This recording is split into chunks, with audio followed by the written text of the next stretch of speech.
세상에 소명, 부름받는 것은 사람이라면 누구나 다 부름을 받습니다.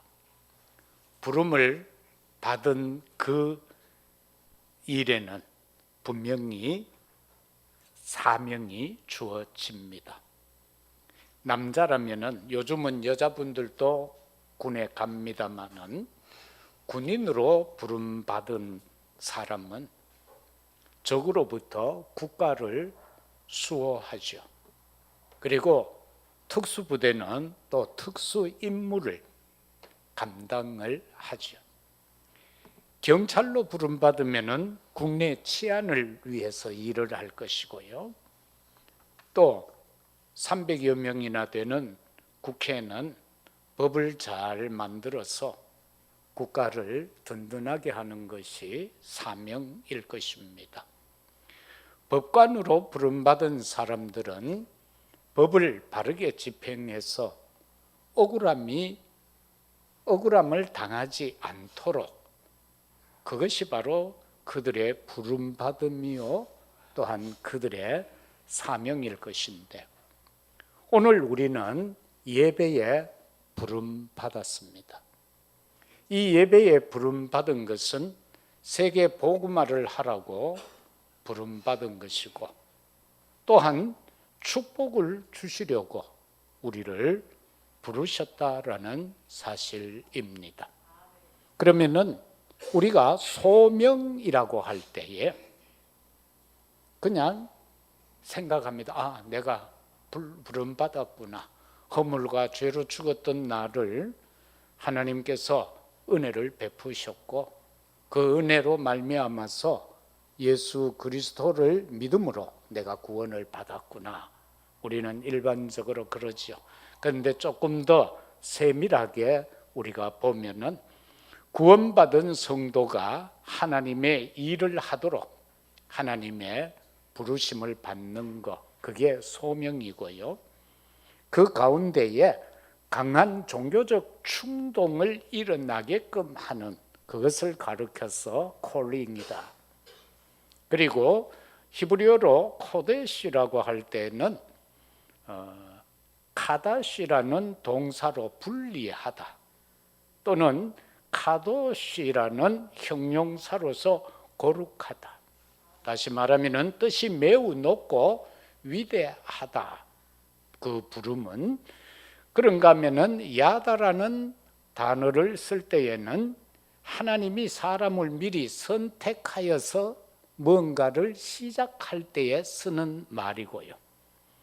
그런가 하면은 일반적으로 우리가 나는 무엇을 위해서 부름받았어 라는 그 어떤 의식, 나는 목사로 부름받았어, 나는 장로로, 권사로, 집사로 부름받았어 라고 할 때는 vocation, 소명의식이다, 그렇게 말을 합니다.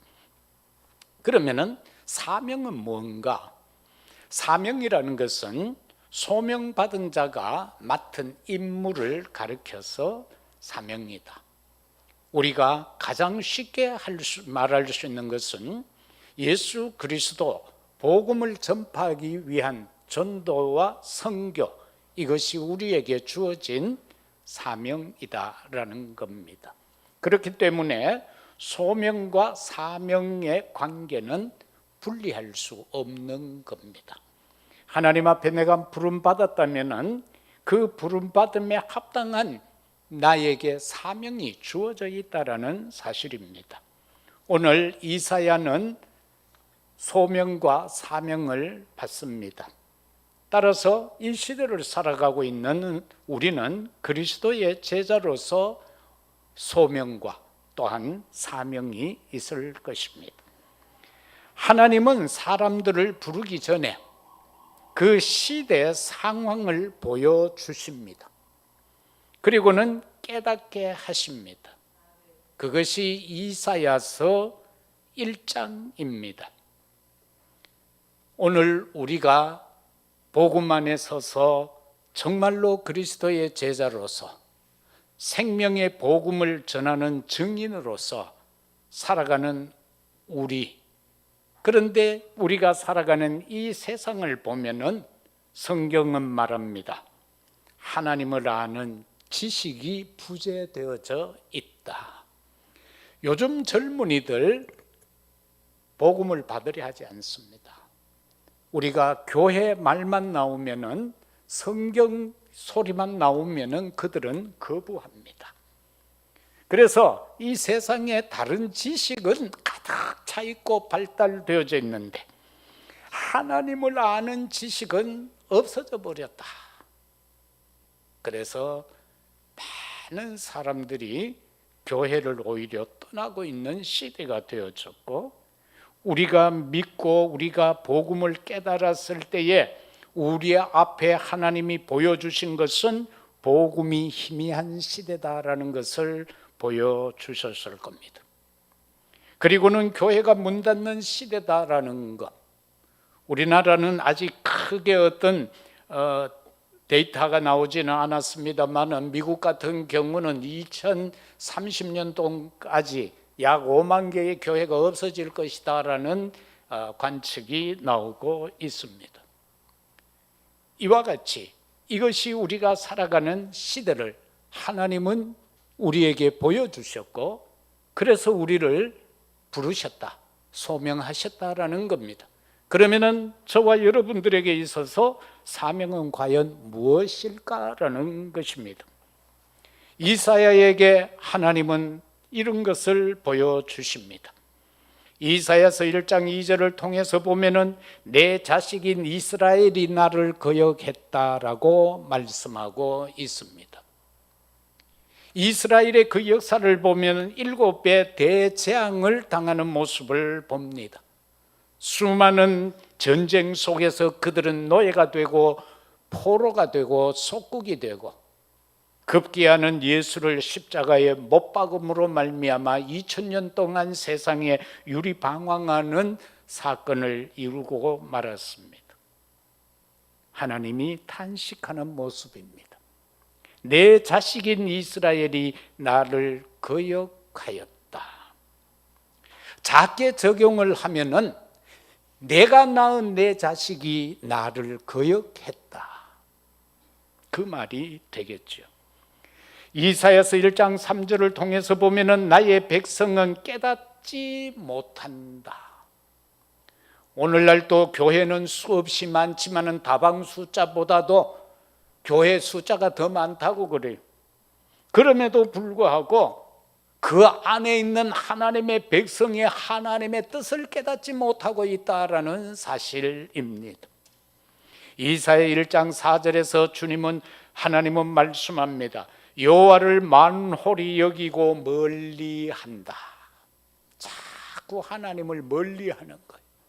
하나님을 가까이 해야 되는데 하나님을 멀리하고 하나님을 경외해야 되는데 하나님을 만홀히 여긴다. 그런가 하면은 이사야 1장 5, 9절에서 보면은 남은 자의 모습이 거기에서 기록이 되어지는 것을 우리가 보고요.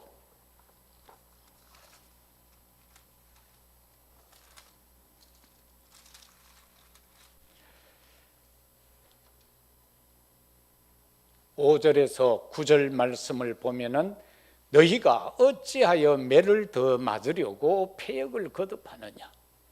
온 머리는 병들었고 온 마음은 피곤하였으며 발바닥에서 머리까지 성한 곳이 없이 상한 것과 터진 것과 새로 맞은 흔적이 그것을 짜며 싸매며 기름으로 부드럽게 함을 받지 못하였도다. 너희의 땅은 황폐하였고 너희의 성읍들은 불에 탔고 너희의 토지는 너희 목전에서 이방인에게 삼켜졌으며 이방인에게 파괴됨 같이 황폐하였고 딸 씌우는 포도원의 망대같이 참외밭의 원두막같이 애워싸인 성읍같이 겨우 남았도다.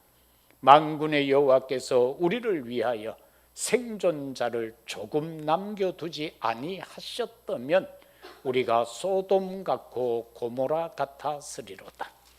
이러한 상황 속에서도 하나님은 우리를 남겨두셨다. 소돔과 고모라 같다라는 것은 완전히 하나님께서 불로 사루어 버리지 아니하시고 그와 같은 상황 속에서도 우리를 남겨두셨다. 왜 남겨두셨을까? 그것은 다른 것이 아니고 여호와의 말씀에 순종하라라는 사실인 것입니다. 그의 말씀에 저와 여러분들이 순종을 해야 하는데, 신명기 30장 15절에서 나오는 말씀을 보게 되면은, 보라, 내가 오늘 생명과 복과 사망과 화를 내 앞에 두었나니 곧 내가 오늘 내게 명령하여 내 하나님 여호와를 사랑하고 그 모든 길로 행하며 그의 명령과 규례와 법도를 지키라 하는 것이라. 그리하면 네가 생존하며 번성할 것이요 또 내 하나님 여호와께서 네가 가서 차지할 땅에서 네게 복을 주실 것임이니라. 그러나 네가 만일 마음을 돌이켜 듣지 아니하고 유혹을 받아 다른 신들에게 절하고 그를 섬기며 내가 오늘 너희에게 선언하노니 너희가 반드시 망할 것이라. 너희가 요단을 건너가서 차지할 땅에서 너희의 날이 길지 못할 것이라. 내가 오늘 하늘과 땅을 불러 너희에게 증거를 삼노라. 내가 생명과 사망과 복과 저주를 네 앞에 두었은즉 너와 네 자손이 살기 위하여 생명을 택하고 내 하나님 여호와를 사랑하고 그의 말씀을 청종하며 또 그를 의지하라. 그는 내 생명이시요 내 장수시니 여호와께서 내 조상 아브라함과 이삭과 야곱에게 주리라고 맹세하신 땅에 네가 거하리라. 저와 여러분이 말씀에 순종해야 할 이유를 신명기에서, 다시 말하면은 출애굽을 할 때에 그들에게 하나님이 주신 축복의 말씀인 것입니다. 이렇게 그 상황을 보여주시고 하나님은 이제 이사야를 부릅니다. 그 내용이 오늘 우리가 읽은 본문의 말씀입니다. 그리고 고린도전서 15장 1절에서 11절까지에서도 하나님께서는 그 백성들을 부르심에 대한 상세한 내용을 기록하고 있습니다. 여기서 이제 부르심을 받았을 때에 이사야의 고백이 무엇입니까? 이사야 6장 5절에 보면 나는 입술이 부정한 자요 라고 했습니다. 입술이 부정한 백성 가운데 살아간다고 했습니다. 이러한 죄 많은 허물과 죄로 점철되어져 있는 내가 만군의 여호와이신 왕을 배웠다. 큰일 났다. 내 이제 죽게 생겼구나. 그렇게 고백을 하고 있습니다.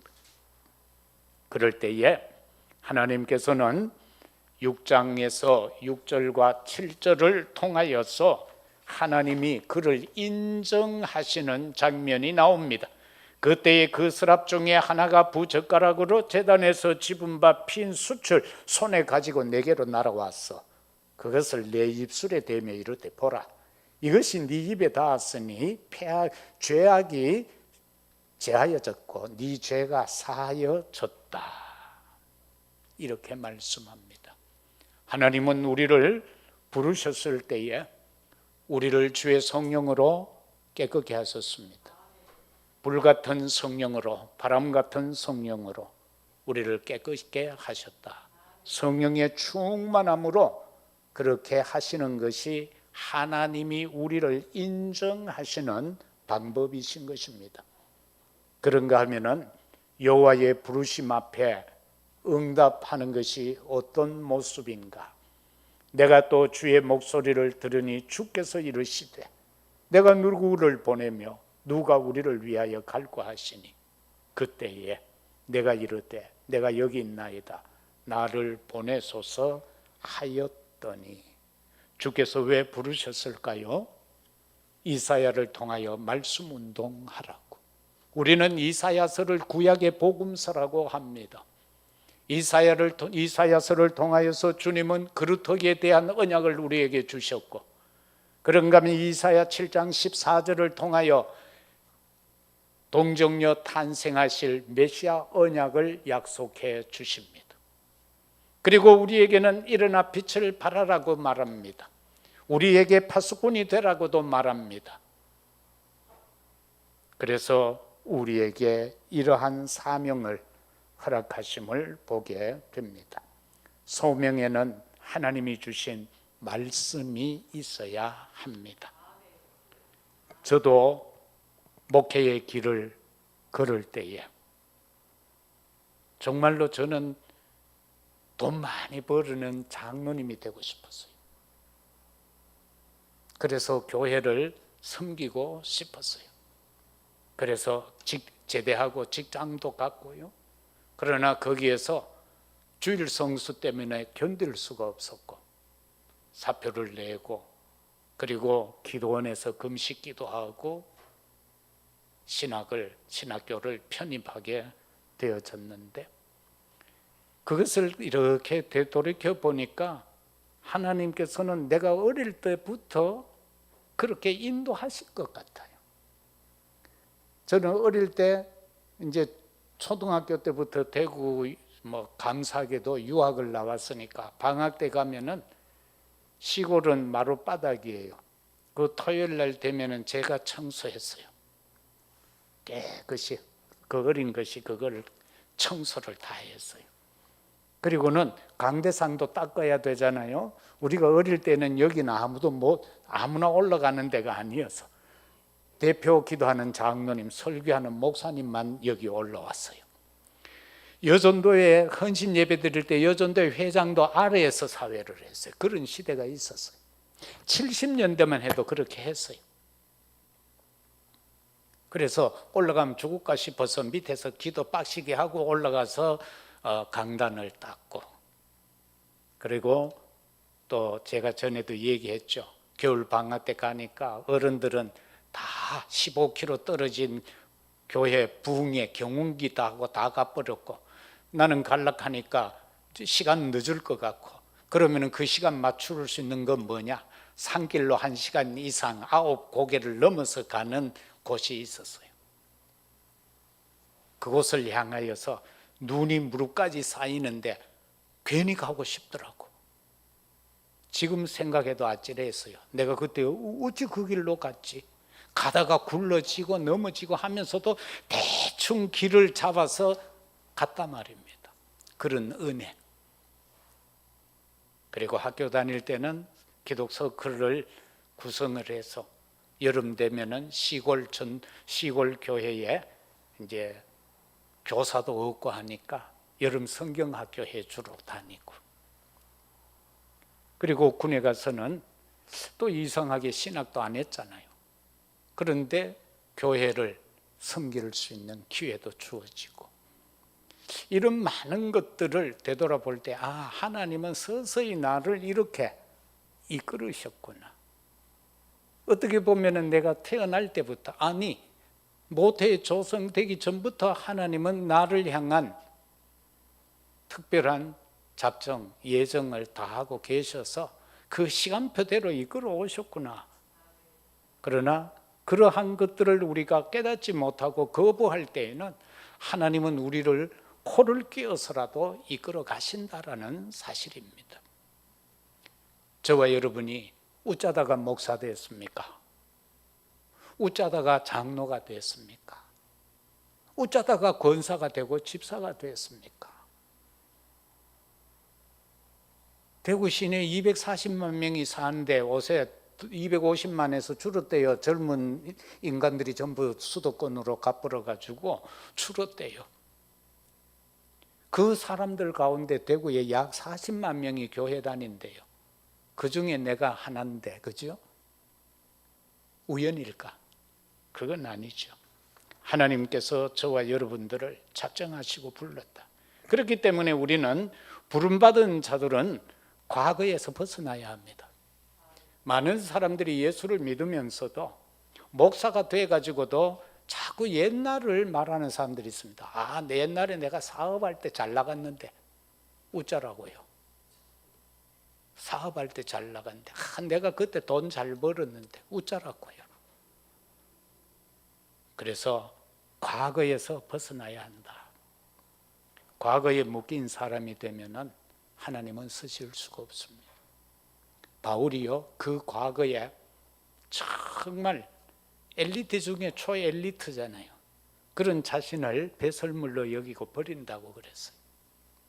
율법으로 흠이 없다고 했던 그가요, 뭐라고 합니까? 나는 죄인의 괴수 중에 괴수다고 했어요. 그죠? 그리고 그가 모든 것이 율법적으로 이 흠이 없을 뿐만 아니라 율법학자로서 다 지켜왔는데 결국 그의 입에서 나온 것은 나의 나 된 것은 하나님의 은혜다. 나의 나 된 것은 하나님의 은혜다. 이렇게 되어진 것을 보면은 과거에 묶인 사람이 되면 안 되고 과거에 속는 삶을 살아가면서 벗어나야 되고 불신자 상태에서 벗어나야 됩니다. 그렇지 않으면은 불신자 심부름하다 생을 마칩니다. 왜 기독교인들이 큰 재벌이 없을까요? 그것은 딴 거 아니에요. 불신자 상태 속에서 살고 있다라는 겁니다. 이것을 저와 여러분들이 정말로 깨우치고 깨닫고 보고 하나님이 기뻐하는 자리에 내가 서고 앉는다면 하나님께서는 우리를 축복하시려고 불렀잖아요. 굶기려고 불린 것도 아니고 어려움 가운데 살리려고 우리를 부르신 것 아니에요. 그래서 이 사실을 저와 여러분들이 언약으로 붙잡으시면 될 것입니다. 저와 여러분은 어떻게 보면 연약한 부분에서 부름받았을 겁니다. 내가 최고로 연약할 때 하나님께서는 나를 부르셨을 겁니다. 그렇기 때문에 우리는 그 부르심에 아멘으로 화답하면 될 겁니다. 그러면은 부름받은 제자의 사명은 도대체 뭔가? 오늘 13절에 보면은 그 중에 10분의 1이 아직 남아 있을지라도 10분의 1 남았는데 그거조차도 황폐하게만 되는 세상이다. 밤나무 상수리 나무가 배임을 당했는데 그 그루터기는 남아있는 것 같이 거룩한 씨가 이 땅의 그루터기니라.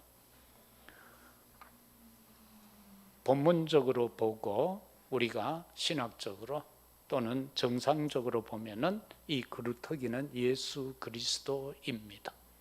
그러나 오늘 저와 여러분이 작게는 우리 자신들이 남아있는 그루터기입니다. 거기에서 우리가 붙잡아야 될 게 무엇입니까? 저와 여러분은 고난과 상관없는 힘을 가져야 한다라는 겁니다.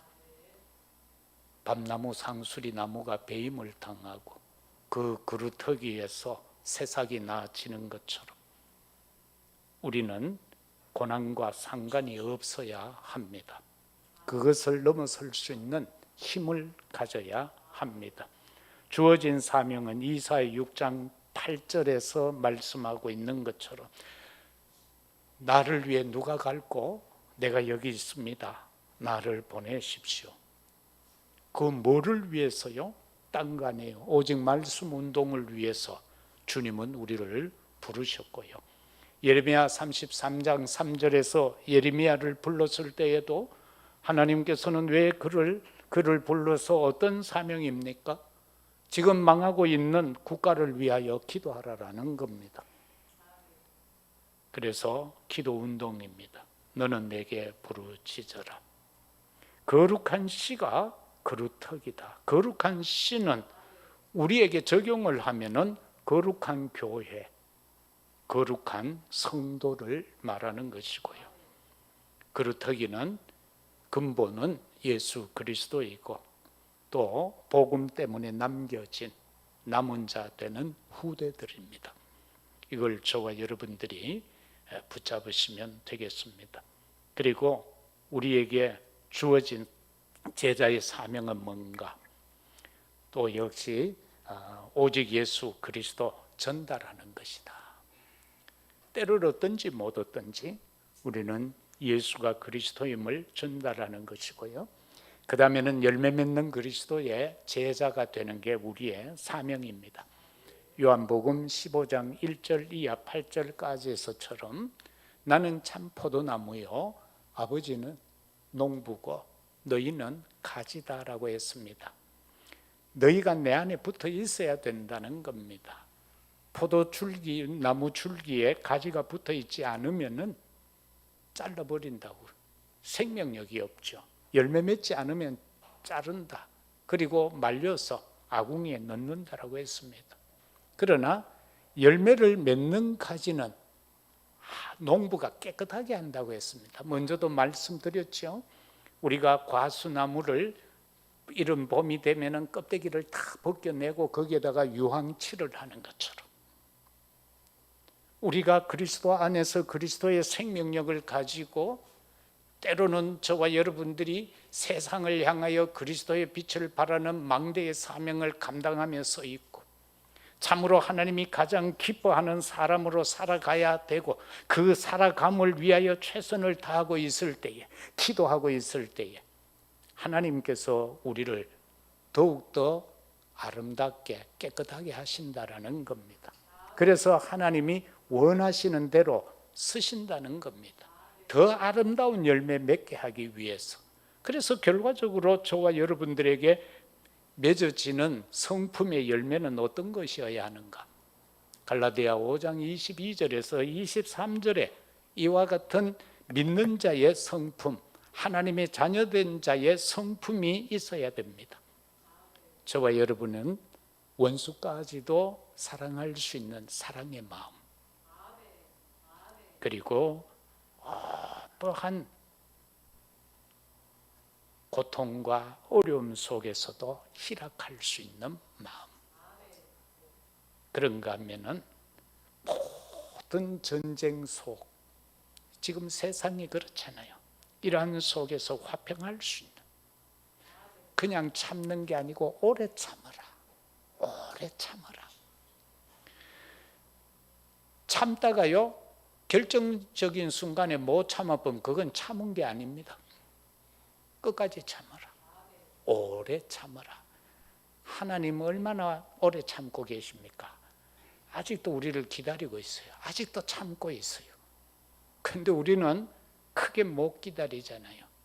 누가복음 15장에 나오는 그 탕자 비유에서처럼 아들이 유산을 몽땅 돌라 그래가지고 사질머치고 나가는 그 순간부터 그 아버지는 집 망루에서 기다리고 계셨어요.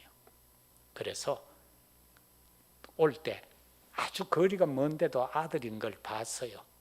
갈 때는 옷 잘 입고 갔어요. 명품 걸치고 갔는데 완전히 거지가 돼가지고 오는데 그걸 알아봤어요.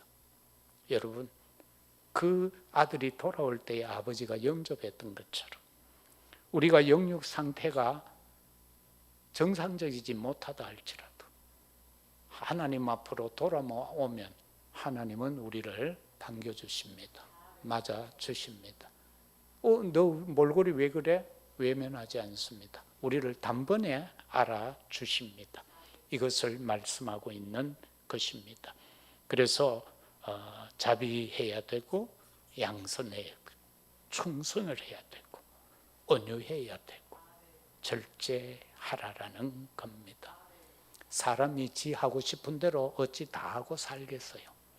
절제하라는 겁니다. 그 절제도 너를 위해서가 아니라 하나님은 나를 위해서 절제하라는 겁니다. 나의 영광을 위하여 절제하라라는 것입니다. 온유한 자에게는 땅을 기업으로 주신다고 분명하게 말씀하셨습니다. 사도행전 6장 1절에서 7절까지는 사도와 7 집사가 나오죠. 사도의 직분은, 사명은 뭡니까? 오로지 말씀과 기도에 전무하는 겁니다. 거기에 나오는 집사들은 교회와 성도를 돌보는 것이라고 했고, 그들이 마음에 성령의 불이 붙었을 때에 스데반같이 복음을 위하여 생명 순교하는 자도 나왔고, 빌립같이 모든 사람이 외면하는 그 현장에 들어가서 그리스도의 증인으로 살아갔던 모습을 봅니다. 제자들을, 12제자들을 부르실 때에는 그들을 향하여 말합니다. 마태복음 4장 19절, 사람 낚는 어부가 되라. 오늘 우리를 향하여 오직 성령이 너희에게 임하면 너희가 권능을 받고 예루살렘, 유대, 사마리아 땅끝까지 이르러 내 증인이 되리라. 곁들어 한 말씀 드립니다. 우리 자녀들이 내 속에, 내 마음에 안 맞을 때도 있을 겁니다. 그러면은 복음 없는 부모들은 뭐라고 그럽니까? 아이고, 니는 왜 네 아비 그렇게 빼닮았노? 안 그러면 또 뭐라고 그럽니까? 니는 어찌 맨날 그러노합니다. 그 맨날 그런 거 아닙니다. 한 번씩 그런 거지요. 그래서 어떻게 해줘야 됩니까? 그래, 너는 할 수 있어. 너는 하나님의 자녀야. 너는 하나님의 자녀야. 하나님이 너를 쓰시기를 원하셔. 하나님이 너를 사랑하셔. 너는 할 수 있어. 걱정하지 마. 쓰러지지 말고 일어나. 그리고 말씀 붙잡고 걸어가자. 그리고 기도하면서 십자가 앞으로 가자. 그렇게 하면 되는 거예요. 속 썩이는 자녀, 그 자녀를 보면서 내 모습을 봐야 돼요. 내 모습을 보면 답이 나옵니다. 말씀 맺겠습니다. 세계 복음화와 나의 관계, 세계 복음화와 지금 나와의 관계는 어떤가? 그거 한번 생각해 보시고요. 여러분, 예배드리고 있는 나의 오늘이 지금 나의 미래가 될 것입니다. 예배드릴 때에 확신을 가지세요. 믿음은 뭐라고 했습니까? 바라는 것들의 실상이라고 했습니다. 바라는 것. 우리가 뭔가를 바라고 있는 거 많지요. 그게 믿음입니다. 그런데 그게 실상으로 나타납니다. 보지 못한 것들의 증거라고 했습니다. 여러분이 바라는 것들을 정말로 이루어질 수 있도록, 그것이 여러분의 삶 속에 응답되는, 그것이 바로 믿음인 것입니다. 믿음은 바라는 것들의 실상이다. 보지 못한 것들의 증거다. 여러분들이 그 믿음의 증인들이 되어지시기를 바랍니다. 제자의 소명과 사명은 고린도전서 7장 20절을 보면 알 수가 있습니다. 저와 여러분의 결단해야 될 부분입니다. 각 사람은 부르심을 받은 그 부르심 그대로 지내라. 김일아이는 부르심 받은 그대로, 목사라는 그대로 지내라. 바로 그걸 말하는 겁니다. 고린도전서 15장 10절은 그러나 내가 나 된 것은 하나님의 은혜로 된 것이니 내게 주신 그의 은혜가 헛되지 아니하여 내가 모든 사도보다 더 많이 수고했는데 내가 한 것이 아니다. 오직 나와 함께 하신 하나님의 은혜로라. 이것만 깨달으면 우리는 교만할 이유도 없고요. 그렇습니다. 그렇기 때문에 모든 것은 하나님의 은혜다. 따라서 우리는 주님이 마지막 당부하신 사도행전 1장 8절을 오늘도 한번 여러분의 마음에 각인시켜 보시기를 바랍니다. 오직 성령이 너희에게 임하시면 너희가 권능을 받고 예루살렘과 온 유대와 사마리아와 땅끝까지 이르러 내 증인이 되리라 하시니라. 다 준비해 놓으시고 우리를 부르셨습니다. 그 부름에 따라서 그저 표대를 향하여 한 걸음 한 걸음 나아가는 사명 감당하는 우리 모두가 되시기를 예수 그리스도 이름으로 축복합니다. 아버지 하나님 감사합니다. 억만 죄악 가운데 있었는데 불러주셨습니다. 감사합니다. 그리고 우리 각자에게 사명 주셨습니다. 이 또한 감사합니다. 우리의 남은 인생 여정이 참된 하나님의 축복의 여정이 되게 하시고 하나님의 간섭을 받는 여정이 되게 하시며 망대의 사명으로 빛을 발하게 하시고 참으로 하나님 앞에서 순간순간 말씀 붙잡고 기도하며 결단하여 하나님의 은혜 안에 거하게 하옵소서. 흩어져 있는 우리 성도들 어느 현장에 있든지 하나님과 함께하게 하옵소서. 항상 하나님 가까이 있게 하옵소서. 우리 교회가 마지막 시대에 오직 예수 그리스도 복음만 전하는 교회 되게 하옵소서. 낙심치 말게 하옵소서. 우리에게 은혜와 힘을 더하옵소서. 예수 그리스도 이름으로 기도드리옵나이다. 아멘. 310